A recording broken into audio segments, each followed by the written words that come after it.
দেখেছো তো সাত পাঁচক মশাইয়ের জন্য উনি সব এসে একটা গন্ডগোল করে দেন। বলছি কর্তা দিদা, সামনে বিশ্বকর্মা পুজো আসছে।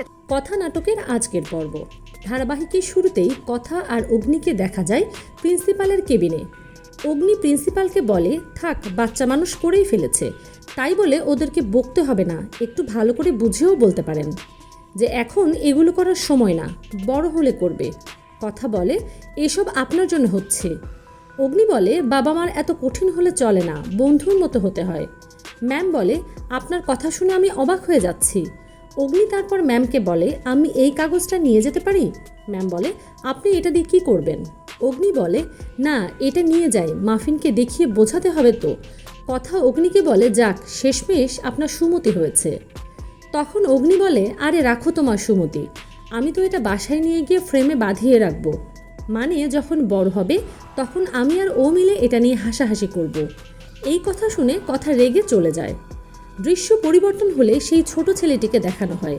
সে টিফিনে বার্গার এনেছে, মাফিনকে খেতে দিয়ে বলে, আমি যখন যা খেতে চাই মা অর্ডার করে দেয়, এই ধরো যেমন বার্গার, পিৎজা, স্যান্ডউইচ। মাফিন বলে, আমাকে তো মা এগুলো কিছুই খেতে দেয় না, খালি বলে মাফিন এটা খাবি না, ওটা খাবি না। কথা মা বোরিং রান্না করে। তারপর সেখানে চিকি আসে, মাফিনকে বলে, মায়ের হাতের রান্না কেউ পচা বলে? এসব খেতে কথা মা বারণ করেছে, তুই কেন খাচ্ছিস? চলে আয়, ক্লাসে যাবি। মাফিন বিরক্ত হয়ে বলে, তুই একদম কথামার মতো হয়েছিস। তারপর ওরা ওখান থেকে ক্লাসে যেতে নিলে চিত্রা এসে চিকিকে জিজ্ঞেস করে, তোমার মায়ের নাম কি কথা? চিকি বলে, না, মাফিনের মায়ের নাম কথা। তারপর চিত্রা জিজ্ঞেস করে, তাহলে তোমার নাম কেন রূপকথা যদি তোমার মায়ের নাম কথা না হয়? চিকি বলে, নাম বড় মা রেখেছে, আমরা কি জানি। তখন চিত্রা ওদের হাতে 2টা কাগজ দিয়ে বলে, মাফিন, তুমি কি কথা আর অগ্নির নিজের মেয়ে, নাকি তোমাকে ওরা অ্যাডপ্ট করেছে? মাফিন বলে, না, কথা আমার মা আর ও আমার বাবা। চিত্রা মাফিনকে বলে, তোমার বাবা অগ্নিকে এটা দিয়ে জিজ্ঞেস করবে তুমি কি অ্যাডপ্ট চাইল্ড কিনা। চিকি বলে, কথা মা আগেই মিশতে বারণ করেছিল, এই গ্র্যানি একটুও ভালো না। তারপর চিকি আর মাফিন ওখান থেকে চলে যায়।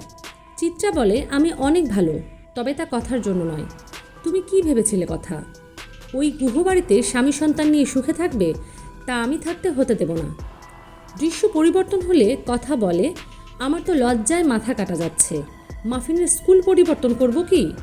অগ্নি বলে, আরে আমরা নতুন প্রজন্মের বাবা মা, আমাদেরকে তো এরকম ঘটনার জন্য প্রস্তুত থাকতে হবে।